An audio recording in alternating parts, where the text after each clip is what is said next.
All right, guys. So for today's lecture, we're going to take a little bit of a look at burns specifically. Okay. So by definition, burns are simply just tissue damage as well as cell death, and it can be caused by a number of different factors. It can be caused by heat, obviously, electricity, UV radiation, as in the terms of like sunburns, or chemical burns.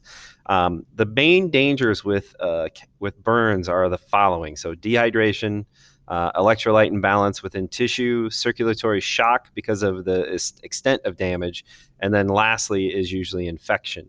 To be honest with you, one of the most severe issues with most burns is dehydration.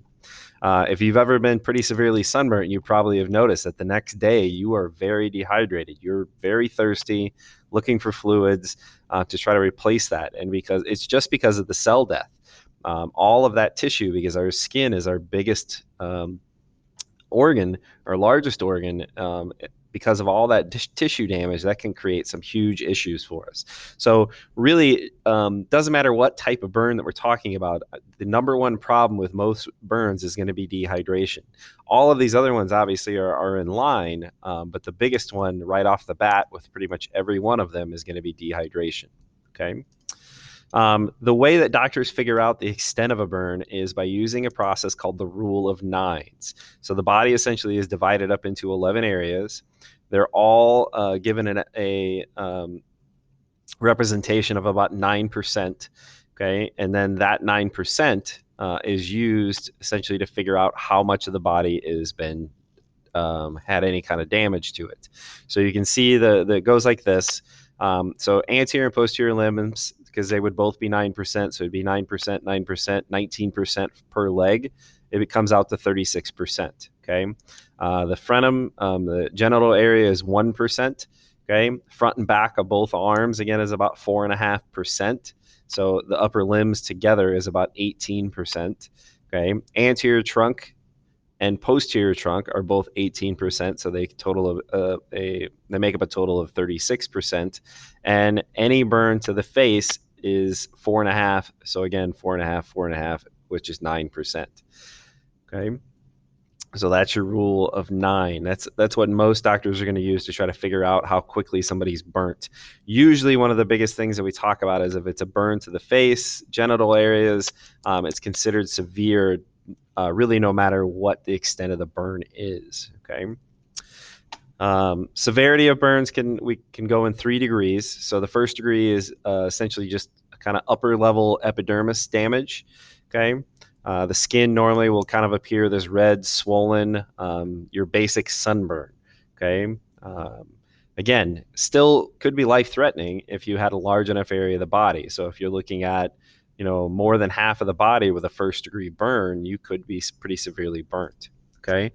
Second degree burns then happen because they're what referred to as partial thickness burns, because they not only damage the epidermis, but they also damage the upper dermis as well.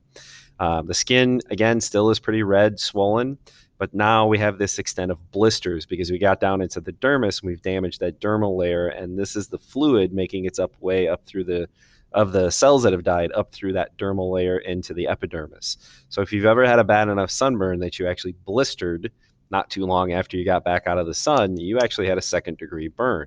Most secondary burns look like the one over here on the side. This one looks to appear probably to be like a burn from either water or a chemical burn. Again, you get these kind of fluid-filled blisters that form on the surface of the skin because of the extent of the damage down into the tissues. Your last and your final one is going to be a third-degree burn. All right, we refer to this as a full thickness burn because the tissue is completely destroyed. So all 3 layers, epidermis, dermis, and subq, has been damaged. Normally, when these types of burns happen, we're starting to see any kind of a burn that gets down into the lower layers of tissue. Okay, the burn tends to be kind of gray to white, or it usually has this kind of charred appearance around the outside because of the blackening. Most often, these burns are not painful.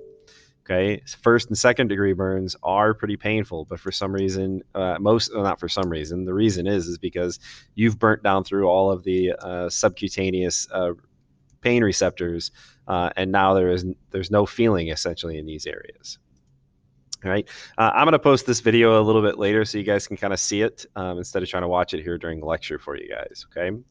Couple things here for burns then. Burns are considered critical if over 25% of the body has a second degree burn.